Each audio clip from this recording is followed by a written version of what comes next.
la communication.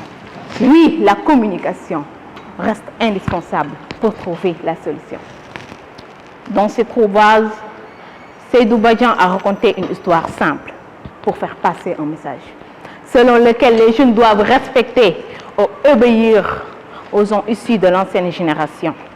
En échange, ceux-ci doivent aussi respecter les jeunes et demander leur avis, surtout quand il s'agit des questions qui concernent leur avenir.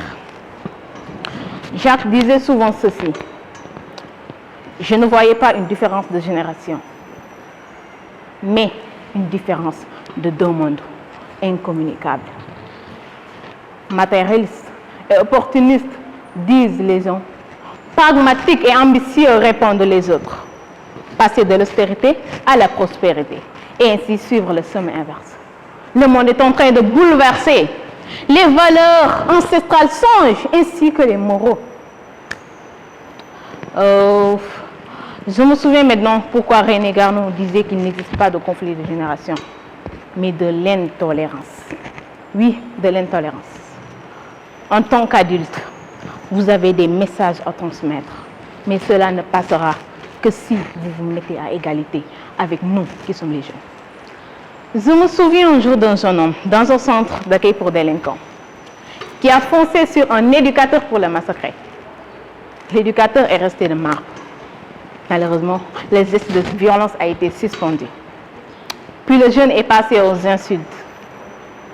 Mais l'éducateur n'a pas bougé. Le jeune homme est allé faire un tour et 15 minutes après, savez-vous ce qu'il a fait? Il s'est subitement excusé. Cela demande du sang-froid. Mais c'est simple. La seule chose importante, c'est de considérer l'autre sans se mettre dans une position de supériorité ou de rejet. Et évidemment, il est essentiel de ne pas répondre du tac au tac avec agressivité. Il est donc temps de se connecter. Ouvrir l'espoir, ouvrir la porte de la communication avec votre enfant et l'encourager à l'ouvrir avec vous. Et ainsi, vous vous sentirez proches l'un de l'autre. Car la valeur de la jeunesse, c'est un vieux qui te le donnera. Merci.